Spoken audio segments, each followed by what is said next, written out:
ভেনেজুয়েলার মাঠে হোঁচট খেল ডরিবলের শিষ্যরা। এক এক গোলে ড্র করেই ছাড়ল মাঠ।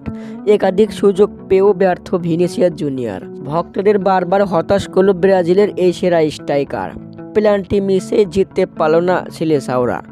এমন পরাজয়ে দুঃসংবাদ পেল ব্রাজিল। বিশ্বকাপ বাছাইয়ে এই দুই ম্যাচ জয় পেলেই 2026 বিশ্বকাপের টিকিট হাতে পেয়ে যেত ডরিবলের শিষ্যরা। কিন্তু ব্রাজিলকে টিকিট পাইয়ে দিতে ব্যর্থ করল ভিনিসিয়াস জুনিয়র।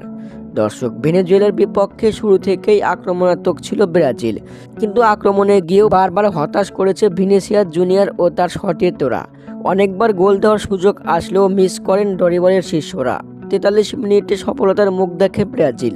রাফানিয়ার বাঁকানো শটে দুরূহ পোস্টে লেগে জালে জড়ায় বল। তবে ব্রাজিলের সে আনন্দ বেশিক্ষণ স্থায়ী হয়নি। বিরতির পরে মাঠে নেমে সমতায় ফিরে স্বাগতিকরা। ম্যাচের শেষের দিকে ঘটে বিদঘুটে ঘটনা। যোগ করা 5 মিনিটের 3য় মিনিটের সময় মাঠের পানির নলগুলো ছেড়ে দেওয়া হয়। শুরু হয় বিতর্ক। খুব জানেন ব্রাজিলের ফুটবলাররা। জোরালো প্রতিবাদ করলে ব্রাজিলের সহকারী কোচকে লাল কার্ড দেখান। পানির নল বন্ধ করে আবারও খেলা শুরু করে দেন রেফারি। শেষের 3 মিনিটেও জিততে পারেনি ব্রাজিল। বিশ্বকাপের টিকিট পেতে ব্রাজিলকে দিতে হবে কঠিন পরীক্ষা। দর্শক, আপনাদের মতামত কমেন্টের মাধ্যমে জানিয়ে দিন। ধন্যবাদ।